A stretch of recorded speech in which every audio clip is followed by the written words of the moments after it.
علیکم عزتمنو واستوزه دا کشانتي ظلمونه زیاتیږي او کمیږي نه.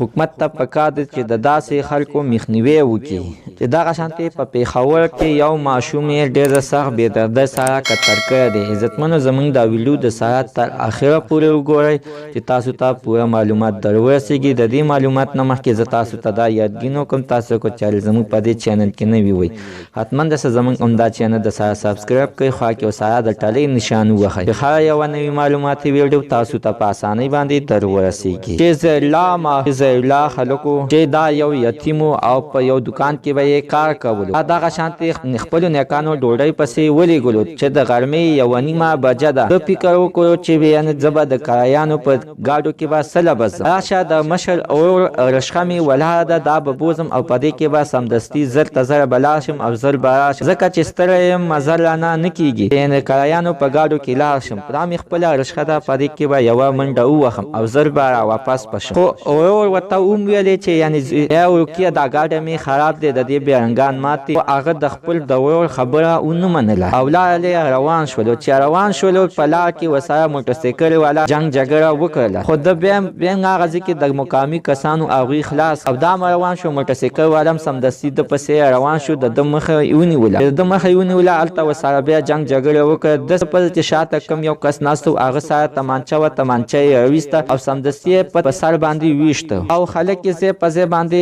مړ کړل. اډوسا یې وانغېستله، بیا یې د پېښور هسپتال ته یوړ، هلته یې صفا کو او کور ته یې راوړ. د ده په کور کې ماتم شو. عزتمنو ورسته دغه شانتې ظلمونه کېږي او خلکه بې ګناه قتل کېږي. د خیبر پښتونخوا حکومت ته همدغه خواست دی چې د دې ظلمونو مخنیوی دې وکړي او خلکو ته دې وسله بنده کړي، چې خلکو ته دې لیسنس یې نه ورکوي د وسلې، ځکه چې یو سړی لیسنس اخلي او تمانچه ورسره په بډه باندې وي او بیا یې دماغ کار نه کوي. دغه په معمولي خبره باندې بیا خلکو نه ډز وباسي او بیا ایسته تښتي، د موټرسایکل باندې ناست. د موټرسایکل سړي څه پته لري، دا خپل دی کو پردی. الله تعالی دې وکړي چې دوی ته دې زر ته زر خپل قاتلان میلو شي او دوی ته دې انصاف ورکړل شي.